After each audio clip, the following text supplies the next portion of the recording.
Hello guys! Nung nakaraang video natin, tinuro ko naman sa inyo paano gagawin nyo kapag downhill or uphill yung paparkingan nyo, no? Okay, ngayon naman may nagtanong, paano naman daw kapag paalis na sila galing uphill or downhill na parkingan using manual transmission. Okay, syempre pagsakay nyo pala po ng kotse, tapakan nyo po si brake pedal, okay, tapakan nyo po siya. Then, syempre, tandaan nyo po nung nakarang video natin is nilagay po natin sa first gear for safety features. Kaya yun, tandaan nyo po na bago nyo po i-start yung kotse nyo, is make sure na ilagay nyo po muna siya sa neutral, okay, clutch.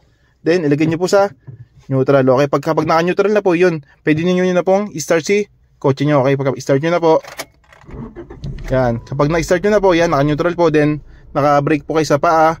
Ang gawin nyo po is, clutch, pagpalis na kayo clutch, then, first gear, okay. Pag naka-first gear na po, yun na po yung time na bibitaw, tatanggalin nyo na po si handbrake, okay.